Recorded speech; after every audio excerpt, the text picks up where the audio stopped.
दोस्तों आज की इस वीडियो में हम बात करेंगे क्लोनाजीपाम टैबलेट के बारे में। क्लोनाजीपाम टैबलेट का अवेलेबल ब्रांड नेम क्या है, अवेलेबल स्ट्रेंथ क्या है, साथ ही इसका प्राइस क्या है, यूज कहाँ कहाँ होता है, इसका साइड इफेक्ट क्या है, डोज क्या है, कॉन्ट्राइंडिकेटेड क्या है, किस पेशेंट में आप ये क्लोनाजीपाम टैबलेट दे सकते हैं, किस पेशेंट में आप ये क्लोनाजीपाम टैबलेट नहीं दे सकते हैं। पूरी डिटेल क्लोनाजीपाम टैबलेट के बारे में इस वीडियो में जानेंगे, इसलिए आप वीडियो को कंप्लीट वॉच कीजिए, वीडियो को बीच में कहीं भी स्किप नहीं कीजिए, क्योंकि मेडिसिन के बारे में पूरी नॉलेज लेना ही बेहतर होता है। आधा अधूरा जानकारी जान के लिए घातक होता है, इसलिए आप वीडियो को कंप्लीट वॉच करें।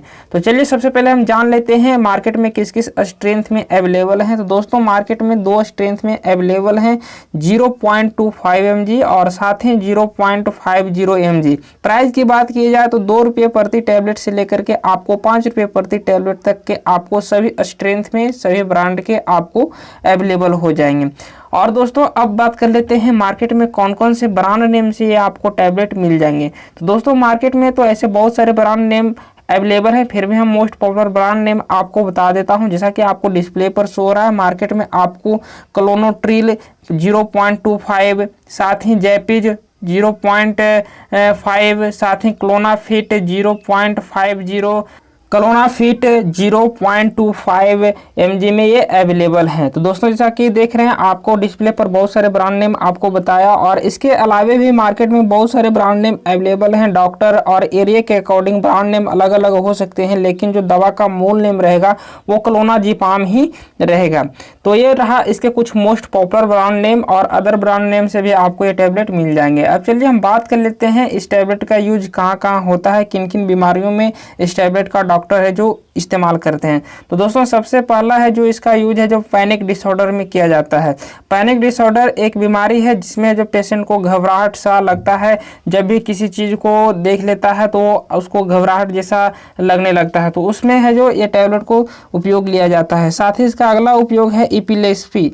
एपिलेप्सी एक बीमारी है जिसमें जो पेशेंट को मिर्गी आता है, जैसे कि आपको अपने गाँव या फिर शहर में देखा होगा किसी पेशेंट को अगर मिर्गी आता है तो कैसा होता है, मिर्गी में भी इसका जो उपयोग लिया जाता है। साथ ही सीजर डिसऑर्डर में, सीजर में है जो पेशेंट को दौरा पड़ना, किसी भी चीज़ का दौरा पड़ रहा है, किसी भी चीज़ को देख करके उसको एकदम दौरा सा लग रहा है, तो उसमें जो उपयोग लिया जाता है। साथ ही यदि किसी पेशेंट को डिप्रेशन है, किसी भी चीज़ को लेकर के उसको डिप्रेशन हो रहा है, किसी भी वस्तु या फिर कोई भी घटना को सोच करके वो डिप्रेशन में जा रहा है, तो यहाँ पर उसका भी ट्रीटमेंट में इस टैबलेट का उपयोग लिया जाता है। साथ ही यदि किसी पेशेंट को एंजाइटी हो, यानी कि किसी भी चीज़ के लिए वो चिंता कर रहा हो, कोई काम नहीं हुआ तो चिंता कर रहा हो, तो उसमें भी ये टैबलेट का है जो इस्तेमाल किया जाता है। अगला इसमें यूज है इंसोमिया के केसेस में इसका दिया जाता है। इंसोमिया एक बीमारी है जिसमें पेशेंट को किसी भी चीज़ के सोच करके उसको नींद कम आता है, तो वहाँ पर है जो इस टैबलेट का उपयोग लिया जाता है। साथ ही यदि किसी पेशेंट को रेस्टलेसनेस की समस्या हो, यानी कि बेचैनी सा लगता रहता हो, तो उसमें भी इस टैबलेट का उपयोग लिया जाता है। तो दोस्तों मिला जुला कर यदि बात किया जाए तो यह एक जो मेडिसिन है ये हाइपरटेंशन की है। यदि किसी पेशेंट को घबराहट है, मिर्गी है, दौरा है, डिप्रेशन है, चिंता है, अनिद्रा है, बेचैनी सा लगता रहता है, तो इन सभी बीमारियों में इस टैबलेट का उपयोग लिया जाता है।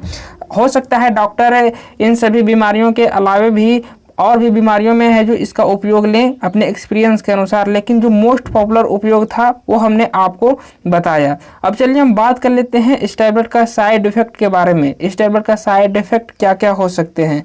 तो दोस्तों ऐसे तो इस टैबलेट का साइड इफेक्ट बहुत कम देखे गए हैं, फिर भी यदि किसी पेशेंट को साइड इफेक्ट होता है तो उसमें आपको हेडेक रहना, नोजिया रहना, डिप्रेशन और ज़्यादा बढ़ सकता है, डिजीनेस रहना यानी कि चक्कर सा आ सकता है, ड्रोसीनेस रहना यानी कि उनको है जो नींद अधिक आ सकता है या फिर कम आ सकता है। साथ ही फटीग्यू की समस्या हो सकती है, यानी कि उसको थकान सा लग सकता है। साथ ही मेमोरी इम्पायरमेंट हो सकता है, उसका जो ब्रेन का मेमोरी पावर है उसमें हानि हो सकता है, यानी कि किसी भी चीज़ को सोचने की क्षमता है जो उसमें कमी आ सकती है। और हो सकता है इसके अलावा भी और भी आपको साइड इफ़ेक्ट देखने को मिले। अगर इस तरीके के कोई भी आपको साइड इफ़ेक्ट देखने को मिल रहा है तो आप ये टैबलेट लेना बंद करें, साथ ही आप अपने डॉक्टर से सलाह लें और उसका फर्दर ट्रीटमेंट आप लें। तो ये रहा इसके कुछ मोस्ट कॉमन सा साइड इफ़ेक्ट। अब चलिए हम बात कर लेते हैं इसके कॉन्ट्रा इंडिकेटेड के बारे में, किस पेशेंट में आप ये टैबलेट दे सकते हैं, किस पेशेंट में आप ये टैबलेट नहीं दे सकते हैं। तो दोस्तों आप उस पेशेंट को ये टैबलेट नहीं दे सकते हैं जो पिछले कभी क्लोनाज़ेपाम टैबलेट से एलर्जिक रहा हो। साथ ही आप उस पेशेंट को ये टैबलेट नहीं दे सकते हैं जो अल्कोहल का सेवन कर रहा हो और साथ ही ड्राइव कर रहा हो।